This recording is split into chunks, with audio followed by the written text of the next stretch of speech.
오늘은요, 지난주에 이어서 욥기에서 말씀하시고자 하시는 메시지를 확장시켜 가지고 우리들의 현재 신앙에 적용해서 말씀을 드리도록 하겠습니다.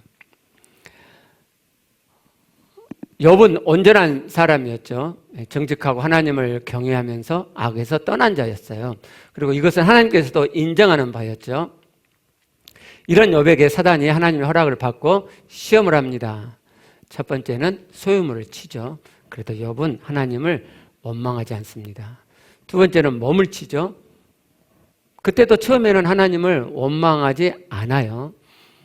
발바닥부터 정수리까지 종기가 나겠는데 그게 너무 가려우니까 요즘 우리말로 하면 기왓장을 깨가지고 막 이제 이렇게 긁었죠. 그런데 이문은 새 친구 앞에서 욥이 너무 힘드니까 자기의 생애를 저주하고 자기 생명을 탄식합니다. 그러니까 이제 새 친구가 듣다 못해서 욥에게 충고를 하죠. 돌아가면서. 그래도 욥이 안 들어 먹으니까 이제 좀 세게 변론을 하죠. 그래도 안 들어 먹으니까 이제 욥을 정죄하고 송사합니다. 회개하라고 하죠. 이제 이렇게 욥이 친구들과 대화하는, 그래서 욥이 답변하는 그 내용들을 쭉 이렇게 보면 욥은 자신을 굉장히 온전하고 의롭다고, 하나님 앞에서 자기는 온전하고 의롭다고 여기고 있다는 것을 알 수 있었죠. 욥은 자기 신앙에 대해 확신이 있었습니다. 이렇게 자신의 의로움과 온전함을 주장했던 욥에게 38장에서 하나님이 나타나셔가지고 하나님의 창조주 되심, 하나님의 능력을 쫙 말씀을 하세요.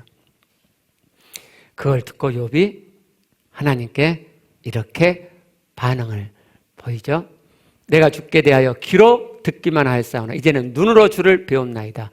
그러고 내가 스스로 거두어드리고 자기가 했던 온전한 것처럼 말했던 것을 거두어드리고 댓글과 책 가운데서 회개하나이다.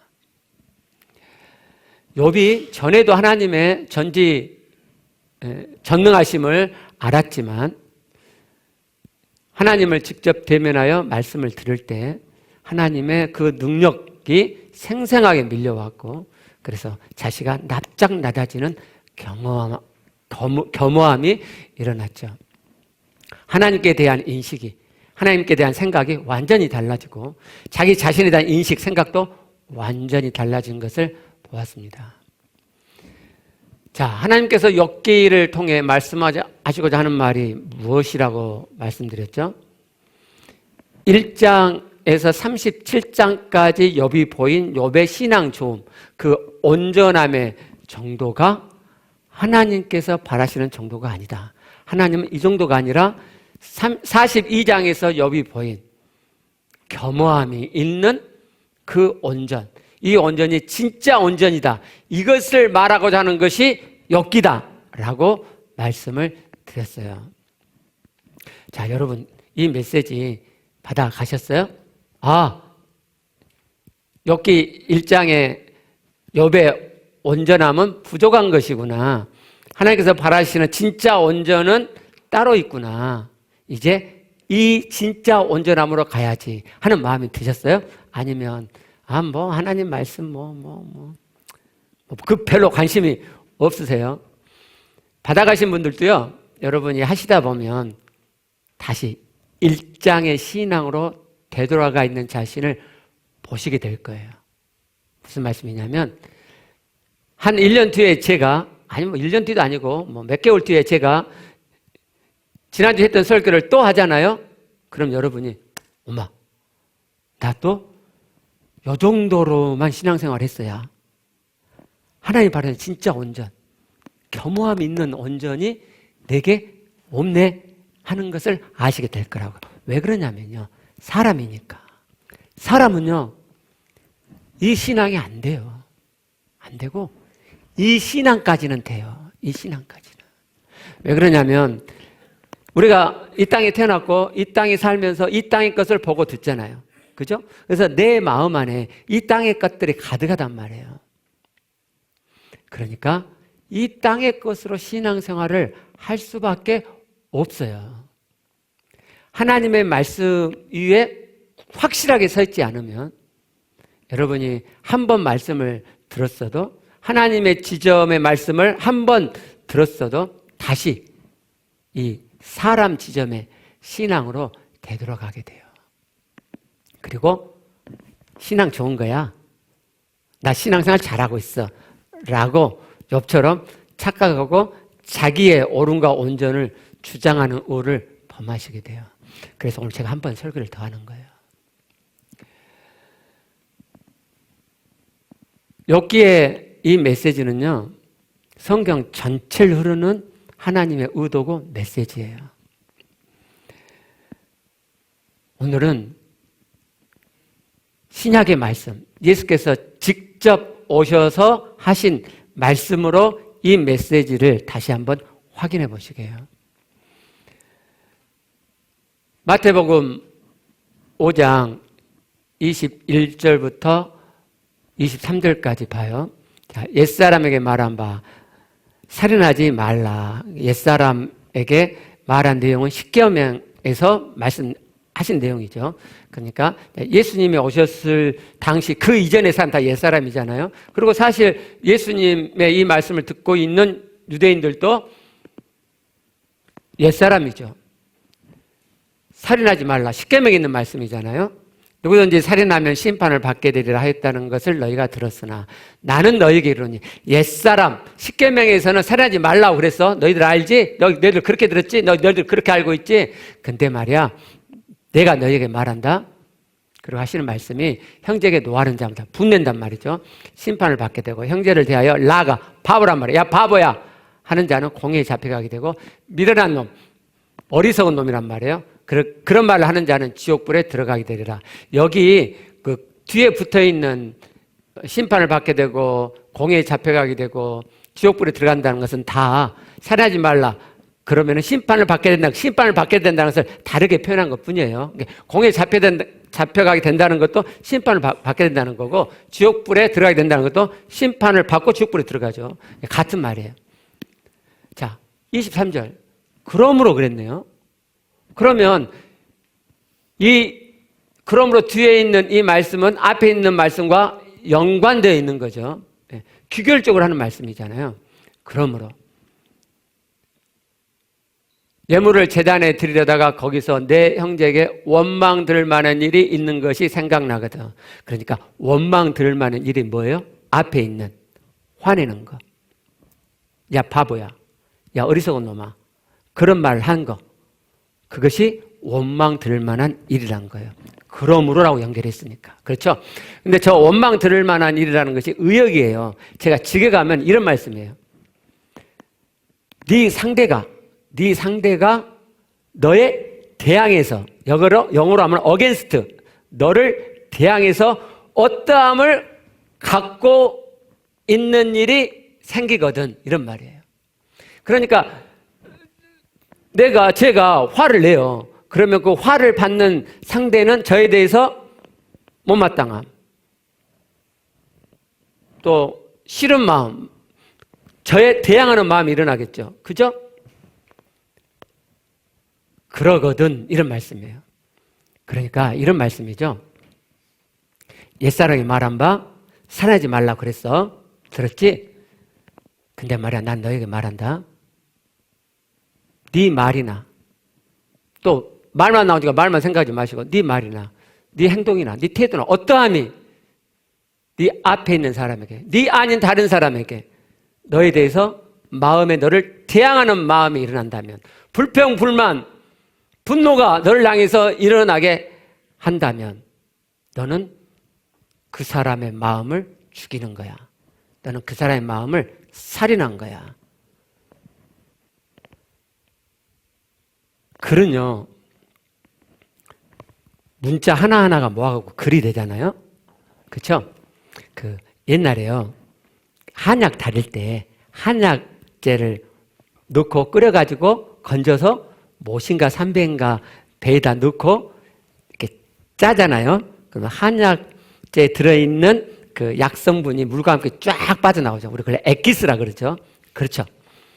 글도 마찬가지죠. 문자 하나하나 이렇게 모여 있는데 문자 하나하나에 치중하는 게 아니라 이 문자 하나가 모여가지고 이것을 한약처럼 쫙 짰을 때 쫙 나오는 거, 그걸 메시지라 그러는 거예요. 성경도 마찬가지. 성경도 문자 하나하나, 물론 문자 하나하나의 은혜도 받고 그러지만 하나하나가 모아진 이 글을 전부 모아가지고 쫙 짜서 이 글이 의도하는 메시지가 뭔가를 찾는 것이 성경을 보는 거예요. 마태복음 5장 21절, 23절 말씀도 그렇게 예수께서 하신 그 의도를, 그 메시지를 한번 찾아보시게요. 그러시려면 먼저 잘못된 생각 하나를 빼셔야 돼요.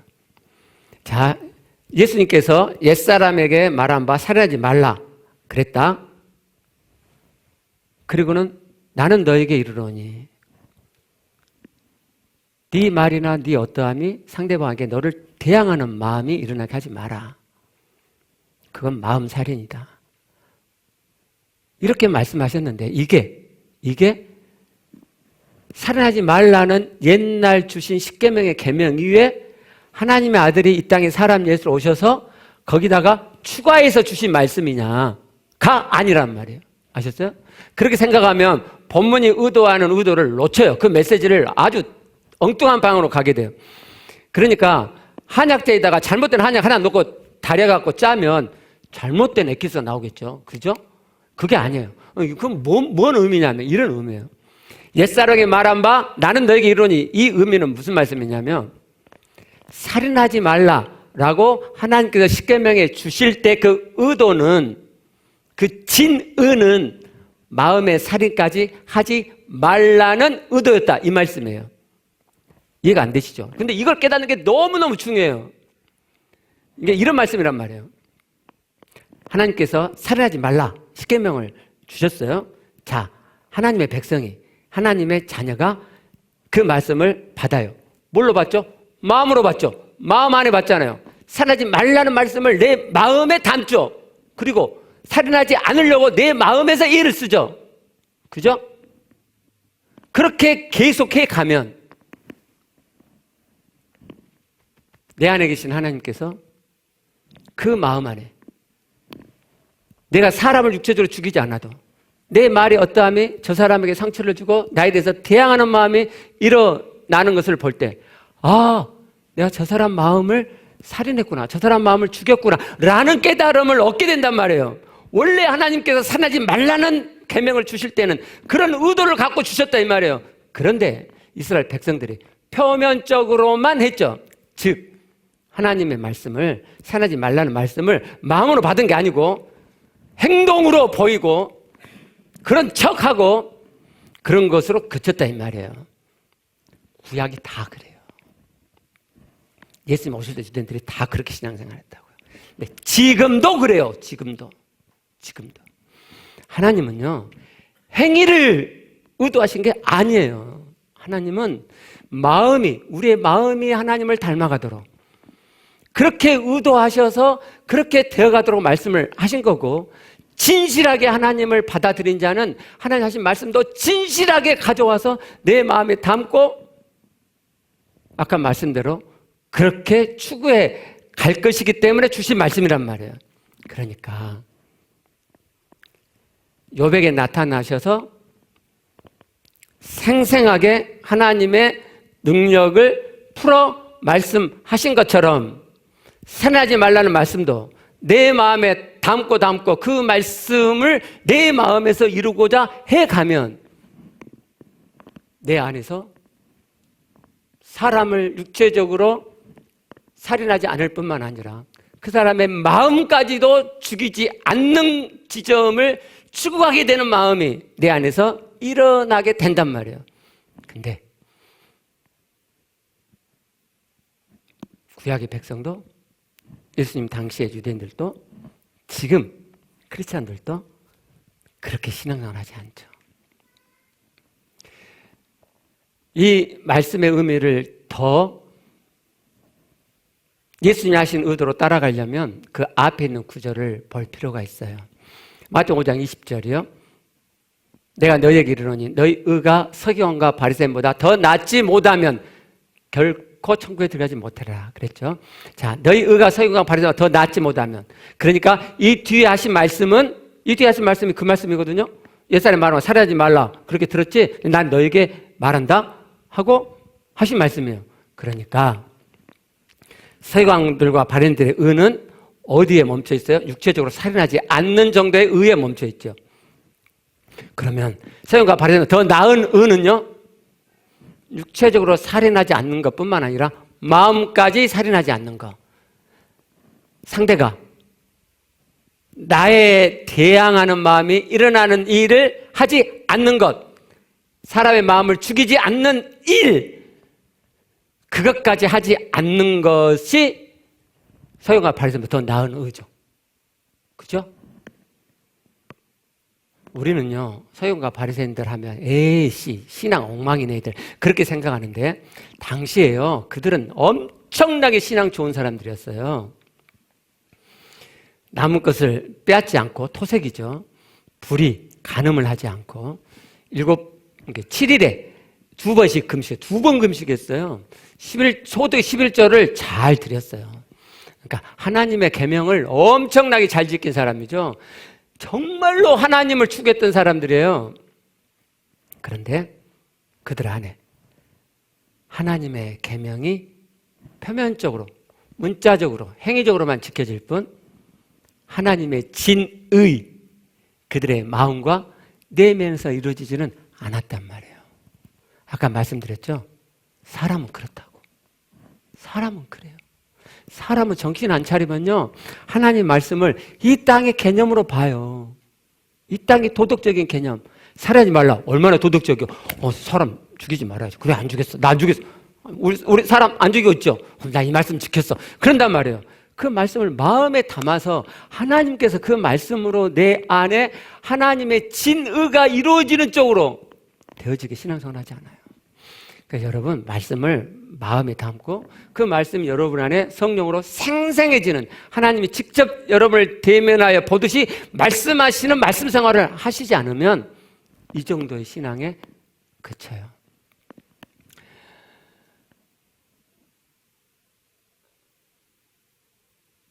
오늘 제가 여러분에게 다시 욥기서의 메시지를, 예수님의 말씀을 가지고 설교하는 것은 하나님의 진짜 의도, 이 말씀의 진의를 깨닫고 그 지점까지 가자 하는 저의 꼼지락이에요.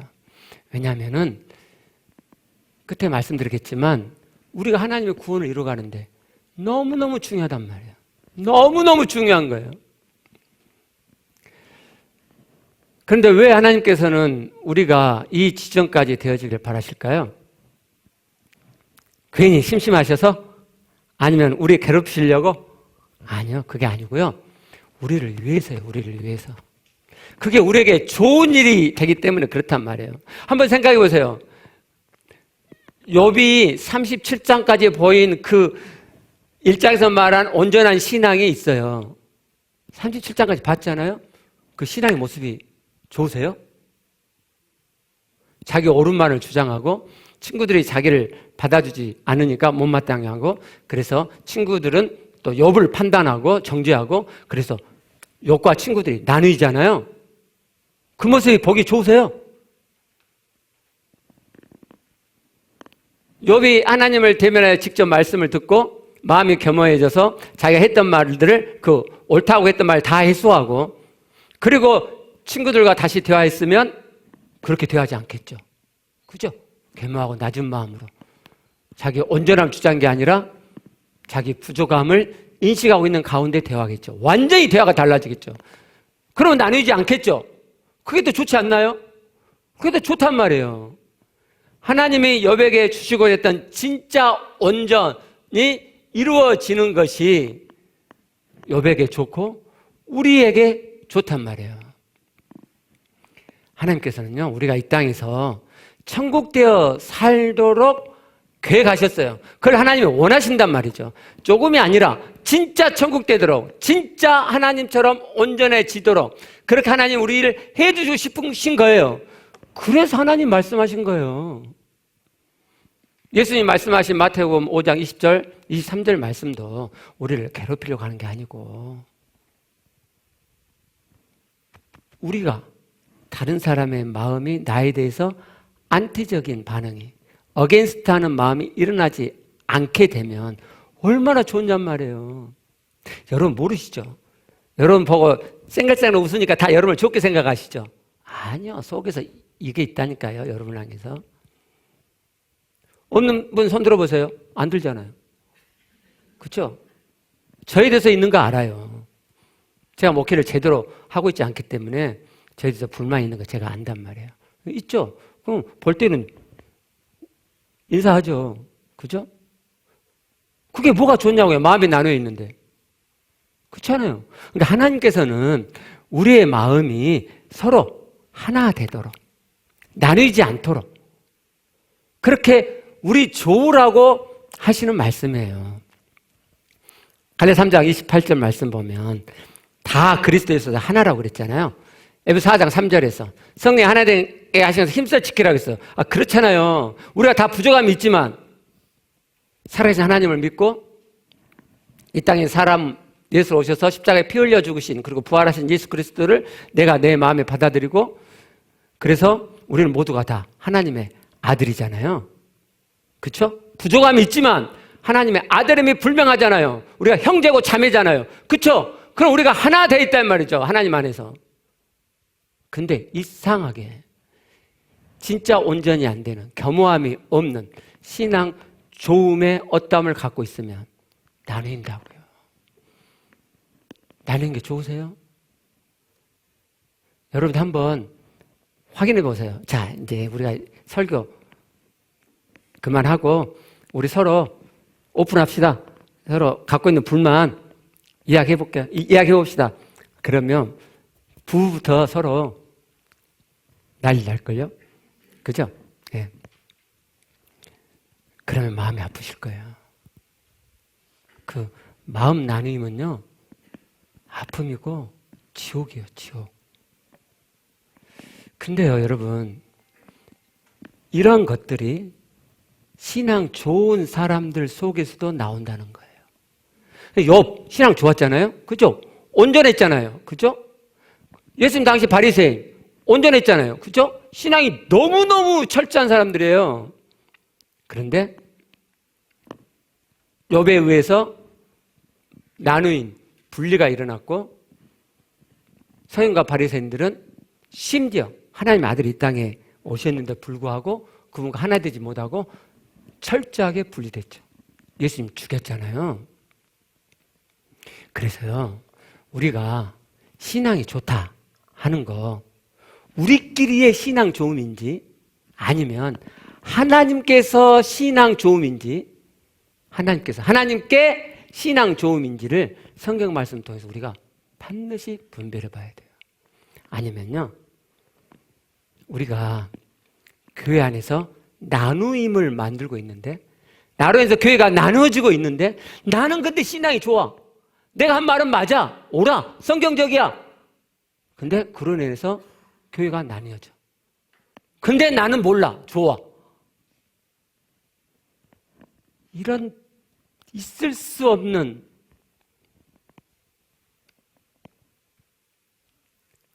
우리가 그럴 수 있어요. 그렇기 때문에 우리의 신앙 좋음이 성경적이냐, 이 정도에 머물러 있느냐를 보셔야 돼요. 그리고 진짜 신앙 좋음으로, 진짜 하나님의 온전하심으로 우리가 나아갔을 때 나로 인해서 그리스도의 몸된 교회가 나뉘지 않고 하나 되어지고 우리의 부부 사이가 하나 되어져요. 안 그러면요, 나뉘어져요. 바로 여러분을 인해서. 좋으세요? 여러분이 하나됨을 만드는 한 사람이 아니라 나누임을 만드는 한 사람이 된단 말이에요. 아, 제발 그러지 마세요. 내 배우자는 원래 그래요. 그런 거 없어요. 제가 마무리할 때 한 번 더 말씀드릴게요. 그런데 문제가 심각한 건 뭐냐면요. 이런 신앙 좋은 사람들이 교회에 주류를 이루고 있고 이게 대세라는 거예요. 여러분 한번 생각해 보세요. 욥의 37장까지의 신앙 좋음으로 그 정도의 신앙 좋은 분들이 교회 주류가 돼 있어요. 그럼 교회가 어떻게 되겠어요? 물론 겸손을 떨긴 하겠죠. 그죠? 근데 막상 문제가 생기면요. 자기의 옳음을 주장하죠. 자기의 온전, 자기 신앙 좋음을 바탕으로 자기의 옳음을 주장하죠. 그러면요. 그러면서 교회가 성도들이 나누게 되죠. 이런 거 있잖아요. 교회는 하나의 사회니까 우리가 자칭 타칭 신앙 좋은 거 알잖아요. 사람들이 볼 때 저분 신앙 좋다 그렇게 안단 말이죠. 그러면 신앙 좋은 분이 하는 말은 힘을 갖죠. 신앙적인 영역에서. 근데 그분이 하는 그 의견이 견해가 겸허함이 있는 온전함이 아니요. 부족한 온전이야. 부족한 신앙 좋음이야. 근데 그 양반은 그걸 몰라. 그러면 그 사람의 잘못된 견해, 부족한 견해가 겸허함이 빠진 견해가 성도들에게 전달되어지고 그러면 교회는 나뉘어지는 거예요. 그러면 교회가 어떤 문제가 생기냐? 교회가 하나님의 진짜 온전함으로 가지를 못해요. 생각도 못해, 생각도. 그냥 이게 신앙이 좋아. 이게 사람이 할 수 있는 지점의 이 정도가 너무너무 좋아. 말씀 생활, 기도 생활, 예배, 찬양 등도 하나님께서 주시고자 하신 하나님의 지점의 온전함으로 좋음으로 가려고 하지 않고 이 정도에서 좋은 정도가 너무 좋아. 그래서 여기서 안주해요. 아까 말씀드렸죠? 이쪽을 이야기해도 금방 다시 이쪽으로 돌아가요. 제가 이쪽 많이 말씀드렸죠. 그래서 저는 착각했어요. 이분들이 이걸 알고 있겠지. 우리가 여기에 있지만 이 지점을 말했으니까 알고 있고 이 지점으로 가고자 하는 추구들이 있겠지. 다시 다 원했지. 신앙 좋음의 정도 속에 신앙 좋음이 있죠. 그런데 제가 아쉬운 건 그 정도가 다인 것처럼 하나님의 온전에 대한 추구를 놔두고 여기에 머물러 있을까 봐 정말 무지무지 걱정돼요. 저희 교회가 찬양의 인간적인 면을 고려하기 시작했어요. 하나님의 임재가 깊어지기 위해서는 빨리 부르면 안 돼요. 그래서 원래 속도대로 이렇게 불렀죠, 계속. 그건 하나님의 임재 깊은 곳으로 들어가고 싶어서 그렇게 했던 거예요. 근데 사람들이 그걸 힘들어 하더라고요. 그래서 제가 이거 한계점이다. 한계점이다. 뭐 그렇게 가다가 임재가 막 충만히 깊어질 정도가 빨리 되면 좋겠는데, 그 정도 신앙도 안 되고, 예. 그래서 저 혼자 막 그렇게 끌고 갈 수도 없고, 그래서, 힘들겠다. 그래서 곡을 빨리 했어요. 우리가, 얼마 좀 지나면 찬양 집회를 하려고 그래요. 예. 찬양 집회하면 이제 악기가 동원되죠. 예, 드럼도 동원되고, 예, 그렇게 하다가 그게 조금 익숙해지면 이제 주일 예배 때도 악기를 더 동원할 거예요. 그럼 여러분, 악기가 동원되면 더 신나죠? 그죠? 일반적으로 이야기하면 흥이 돋죠? 그죠? 그러면 이 하나님을 향한 마음도 그 흥에 더불어서 더 깊이 있게 일어나게 돼요. 제가 걱정이 뭐냐면, 그걸 역동적인 예배라고 할까봐 걱정돼요. 역동적인 예배의 면이 있죠. 그러나, 그것이 하나님께 역동적인 예배는 아니란 말이죠. 하나님께 역동적인 예배는 악기가 하나도 없어도 내 안의 영에서 그 찬양의 가사가 폭받쳐 오르는 거예요. 영에서. 혼이 아니고 폭받쳐 오르는 거예요. 박자도 음정도 상관없어요. 그냥 하나님을 향하는, 하나님을 높이고자 하는 마음이 영에서 폭받쳐 올라오는 거예요. 그럴 때 하나님께 역동적인 예배라고 하는 거예요. 근데 제가 이걸 알려드렸어요. 그런데 다 잊어버리셨나 봐. 찬양 반주가 있고 막 그러면 역동적인 예배라고 생각하시나 봐. 그래서 제가 걱정이 되는 거예요. 제가 시간이 없어서 찬양만 말씀드리는데 말씀도 마찬가지예요. 지난주에 말씀드렸던 것처럼 오늘 잠깐 말씀드린 것처럼 하나님을 대면하듯이 생생하게 내 영의 말씀이 되는 것이 말씀의 지점이에요. 설교도 그렇게 하는 거죠. 성경 공부도 그렇게 하는 거예요. 근데 조금 이렇게 들을 만한 설교, 내 마음이 혼에서 마음이 촉촉이 적셔지고 은혜가 되면, 소위 은혜가 되면 그것을 좋은 설교다. 보통 그렇게 생각하죠. 근데 우리 교회 성도들도 그러더라고요. 우리 성도들도. 저 아직 설교 부족해요. 설교 부족해요. 근데 저는 알아요. 하나님께 기쁨이 되는, 하나님께 기쁨이 되는, 하나님이 원하시는 설교는 어떤 설교 있는지 이제는 알아요. 제가 그렇게 다 돼 있지 않지만. 그래서 거기를 안에서 제가 꼼지락꼼지락 조금씩 가고 있는 중이죠.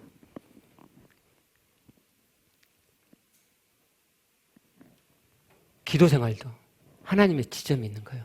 성령으로 사는 것도 하나님의 지점이 있는 거예요. 하나님의 지점이. 여러분이 듣지도 못한 성령으로 사는 삶이 있어요. 하나님께서 인도해 주시면 우리가 한 걸음 한 걸음 가보시게요.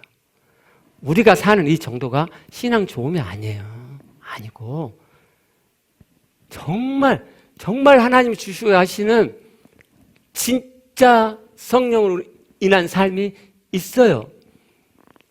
우리가 그 지점을 향해서 한 걸음 가보게요. 자, 마지막으로 마태복음 5장 20절 말씀을 짧게 한번 다시 보게요.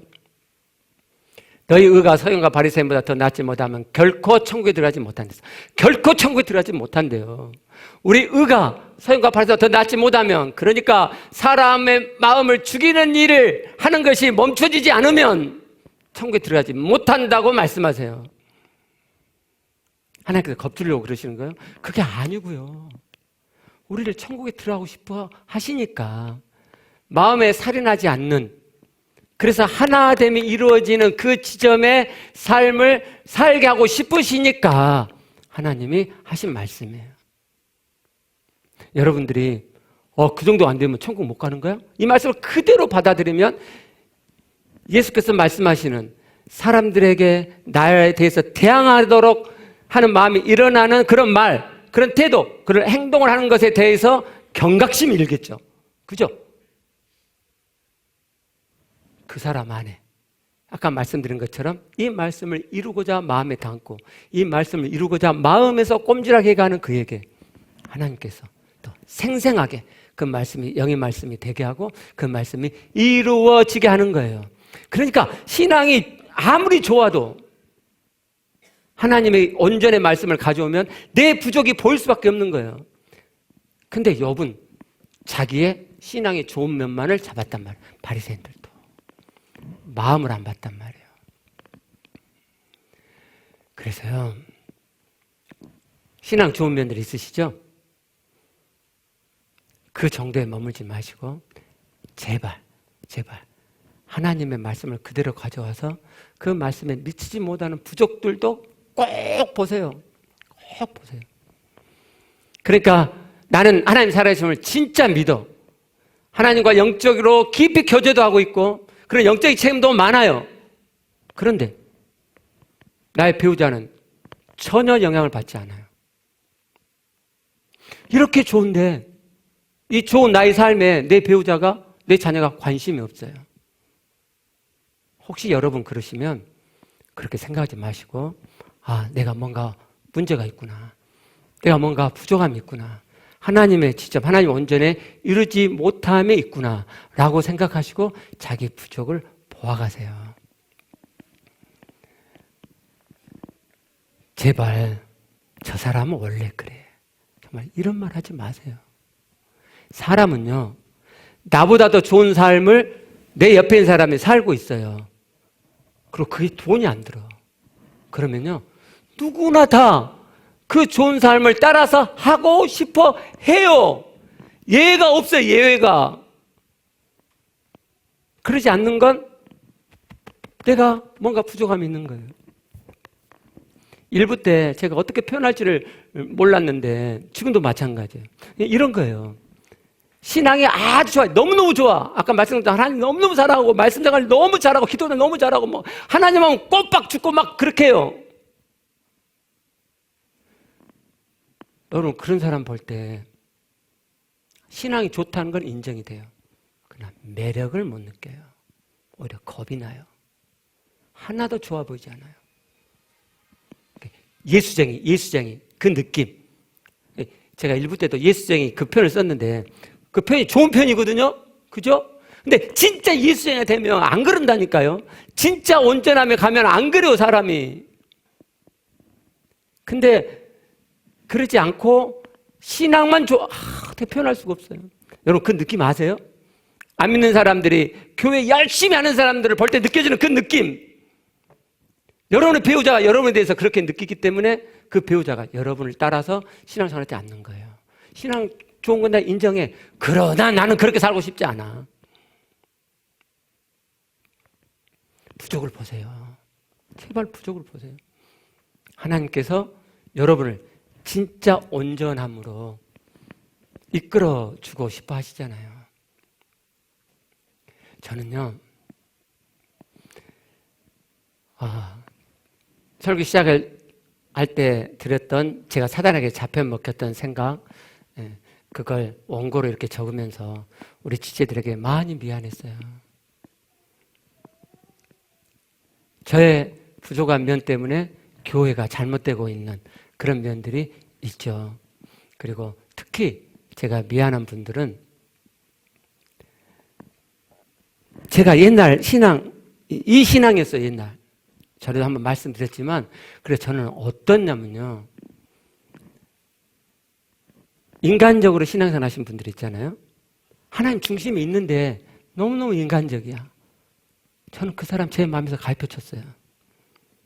전혀 함께하고 싶은 마음이 없었어요. 목사니까 그분한테 그런 걸 내색을 안 하지만, 지금은 안 그래요. 지금은 안 그래요. 지금은 안 그러고요.